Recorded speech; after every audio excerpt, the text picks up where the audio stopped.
Avant Freddy, avant Ghostface, il y avait un choc, un électrochoc, un film d'une brutalité rare, sans masque, sans répit. Une œuvre qui ne criait pas « Regardez comme c'est effrayant », mais « Voilà ce que l'humain peut faire ». Le premier film d'un certain Wes Craven est peut-être le plus cru de tous. Voici l'histoire de la dernière maison sur la gauche.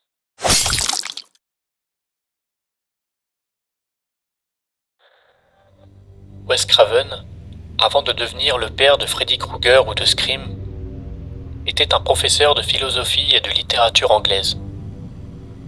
Il entame sa carrière cinématographique dans le cinéma pornographique soft sous pseudonyme, un monde où il apprend à tourner vite avec peu de moyens.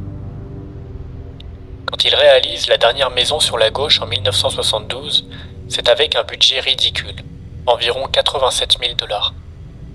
Pour mettre cela en perspective, Le Parrain, sorti la même année, disposait d'un budget d'environ 6 millions de $, et Délivrance, un autre thriller marquant de 1972, avait un budget avoisinant les 2 millions de $. Face à ces chiffres, le film de Wes Craven relève presque de la production artisanale. Mais déjà, il veut faire plus que de l'horreur. Il veut faire réagir, choquer, montrer la vraie violence, celle qui fait mal, mais mal à l'aise. Wes Craven s'inspire librement d'un film d'Ingmar Bergman, La Source, sorti en 1960, lui-même adapté d'une vieille légende nordique. Dans cette histoire, une jeune fille est violée et tuée, puis ses parents se vengent. Mais Craven transpose cette trame dans l'Amérique du début des années 70, une époque marquée par la guerre du Vietnam, la perte de confiance envers l'État, la violence urbaine. Le film adopte un style quasi documentaire, caméra à l'épaule, lumière naturelle, montage saccadé. Ce n'est pas un cauchemar stylisé, c'est une descente en enfer réaliste. Deux adolescentes, Marie et Phyllis, se rendent à un concert pour l'anniversaire de Marie. En chemin, elles croisent une bande de criminels en cavale, menée par Krug, interprété par le glaçant David Hess. Ce personnage, Krug, deviendra une référence dans l'univers de Wes Craven. Dans Les Griffes de la nuit, sorti en 1984, le tueur emblématique Freddy Krueger porte un nom directement inspiré de Krug, comme une continuité symbolique de la violence instillée dans le tout premier film de Craven. Le nom est ainsi repris ou évoqué dans plusieurs de ses œuvres ultérieures, comme un clin d'œil sinistre à ce premier cauchemar fondateur. Le jeu des acteurs dans l'ensemble est objectivement faible. Certains dialogues sonnent faux, les réactions manquent parfois de naturel. Cela renforce le sentiment d'amateurisme du film, mais paradoxalement, cette maladresse contribue à son atmosphère inconfortable. On a l'impression de voir des personnes réelles, dans des situations réelles, filmées sans artifice. Cette imperfection brute fait partie intégrante de l'expérience que propose Craven. Et c'est justement après cette impression de réalisme amateur, renforcée par le jeu bancal des acteurs, que Craven nous plonge dans le cœur du cauchemar. Ce qui suit est une lente torture. Séquestration, humiliation, viol, meurtre. Une violence graphique, frontale, sans musique dramatique ni esthétisation, qui crée un malaise profond. Craven force le spectateur à regarder l'horreur en face, sans filtre.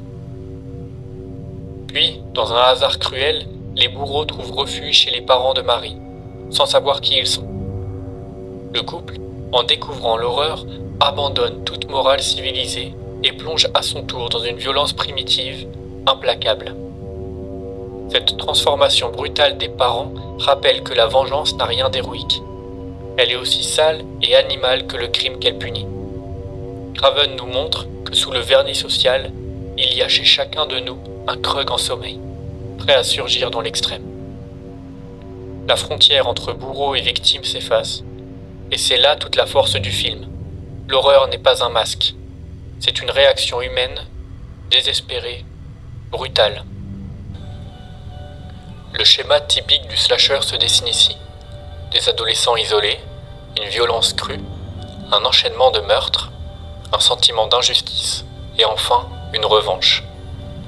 Ce film influencera Massacre à la tronçonneuse sorti en 1974, ou encore I Spit on Your Grave, puis un certain Halloween, sorti en 1978. Il n'y a pas de tueur masqué, mais la structure est là. La peur vient du monde réel. Wes Craven démontrera plus tard avec Freddy puis Scream qu'il sait jouer avec les codes qu'il a contribué à inventer. La dernière maison sur la gauche n'est pas un simple film d'horreur. C'est un miroir, un cri, un avertissement. Parce qu'il reflète ce que nous refusons de voir, que la barbarie ne vient pas d'ailleurs, elle vient de nous. Il ne montre pas une horreur surnaturelle, mais une horreur profondément humaine, née de la peur, du désespoir, de la vengeance. Craven y montre que l'horreur n'a pas besoin de monstres pour exister. Elle a notre visage. Elle vit dans nos choix, dans notre silence, dans notre capacité à rendre coup pour coup. Tapie dans le quotidien, elle attend son heure. Et parfois, elle frappe à la porte, sur la gauche.